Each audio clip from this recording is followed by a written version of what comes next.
The Crayon Man, the true story of the invention of Crayola crayon.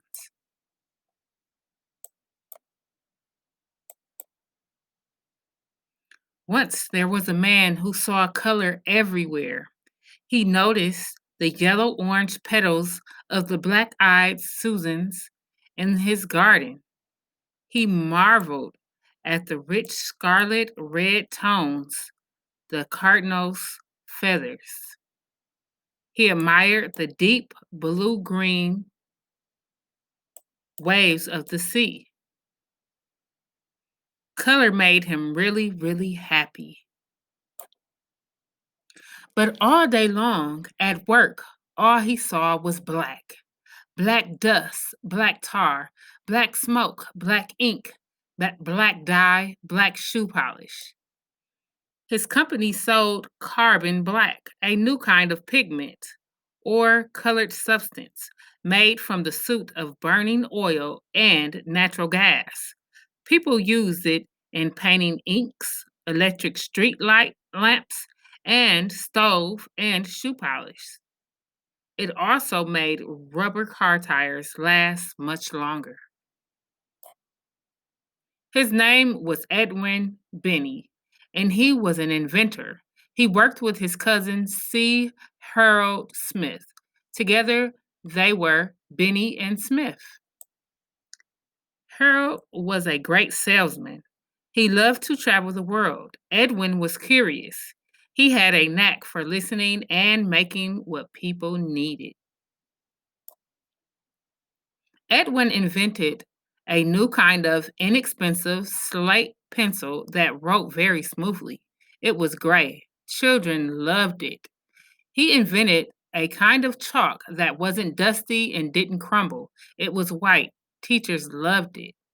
He invented a wax crayon that would write on wood and paper packaging. It was really, really black. People loved it. Paper was expensive in the 1800s, so children wrote with slate pencils or chalk on slates, small handheld blackboards. So, when everyone, including Edwin's wife, Alice, told him that children needed better, cheaper crayons, he listened. They said, "The crayons we have are big, dull, and clumsy. The lumps of colored clay only make fat, chalky lines.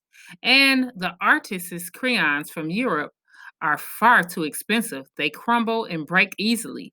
Some are even poisonous."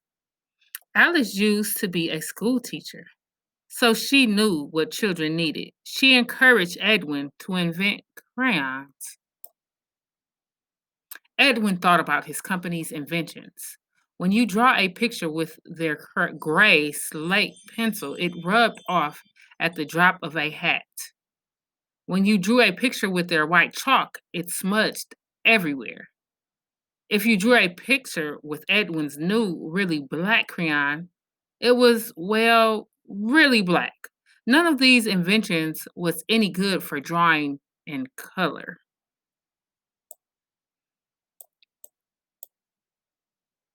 So Edwin listened, and Edwin invented. In a small stone mill in Pennsylvania, in a top secret lab, Edwin's team experimented. How could they make better, stronger crayons?